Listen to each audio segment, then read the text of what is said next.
Hey Moto Exotica fans, see if you can guess what today's MotoCast theme is about.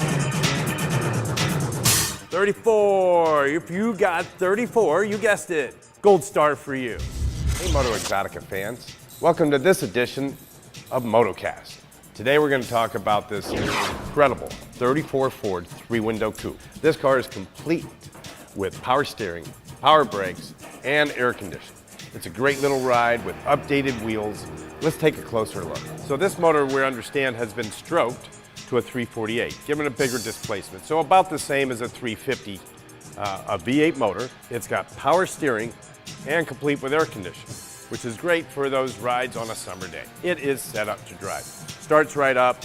It's got an auxiliary electronic fuel pump. It's got electric fan on it as well. You just hit a switch, bam, it turns right on. It's got power brakes with disc brakes up front, drums in the rear. It's got a Ford 9-inch rear end out of a sedan. So it's got all modern running gear on it. Makes this thing a dream to drive. 34s have been highly sought after from their inception in 34. They were a hot rodder's choice, and what makes them really unique are the suicide doors. Let's take a look right here. Look at that. Suicide. Why is that? Because when you open that door, somebody could swipe you and knock that door right off, opposed to opening it out, right? Because this door has to be fully open to get in. So this has a Ohio State assigned VIN number, which is the way you want it. You want somebody's state to have inspected a hot rod, gone through it, and assigned a 17-digit VIN number, as this one has. It's good in all 50 states. You can buy it, sell it, trade it, no problems at all.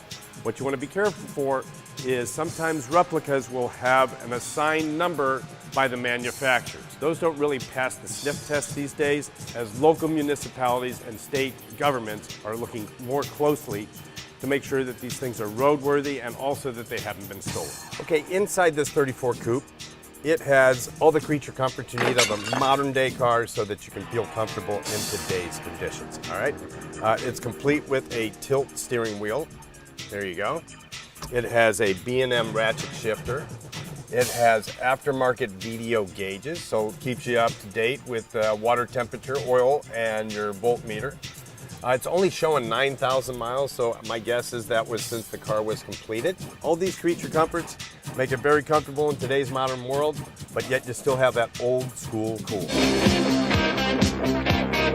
So many of you will remember ZZ Top back in the 80s. We did the Eliminator car. Now that was a 33 Ford, so very close kinship to this, but this is a 34. The Eliminator ZZ Top car, a 33. Check out the difference. So Dodge and Ford were rivalries. This totally restored 34. Too late, it's already sold. Oh, well, you don't need to know about that. Somebody else will enjoy it. Hey Moto Exotica fans, today we're going to talk about another righteous 34. We're not talking about Walter Payton, we're talking about a 34 Deluxe Ford Roadster. The quintessential roadster, the most sought after roadster by hot rodders in the world.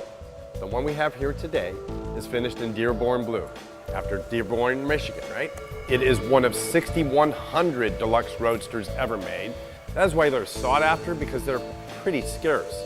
We're coming out of Great Depression. 34 came out with this car, and it just set the world on fire. Everybody loved this car. All right, so up front is all business on this 34 Ford. It is just filled up with all kinds of cool stuff, right? You got the flying mascot Greyhound of Ford. Do note, it's got a broken arm on it, or leg, if you will. Ford V8, it's a big thing. The flathead 221 cubic inch V8. It's got the 2-light original Ford stamp, big headlights with dual horns, dual fog lights. It's got the auxiliary push bar here. That way it gets those things in your way right out of the way. Just push it right out of the way. Fat fendered, all right? So these things here were just always, you could see them coming. You could tell they had that front shoveled, scooped front end on them, and then the dual side mounts. So if you should happen to have two flats at one time, you've got enough tires to fix two flats while you're on the road. Now, back in 34, think about it. There were not a whole lot of roads as we know them today. There certainly wasn't a highway. There was no interstates. Most of the roads out there were gravel roads, dirt at best. So narrow tires were essential, because if you go through these ruts and you go through the mud, you had to push through them. And that's why you see all these older cars with tall, tiny, skinny tires. Okay, so underneath the hood, we're looking at a largely stock, original power plant. These things didn't generate a whole lot of horsepower, so you can see that hot rodders preferred to put a big V8 in them when they had the chance. So inside this 34 Roadster, things were pretty spartan. You had a temp gauge, you had a fuel gauge, a speedometer. But the most interesting thing that you'll find inside here is a radio, right? They called it a kilocycles, right? Because it was the first AM radio available. What's interesting is when you look at it, you think it's another speedometer, but it starts at 55 and it ends at 150. I'm sure there was very few radio stations back 87 years ago, but this was one of the first ones that you'll find in any car.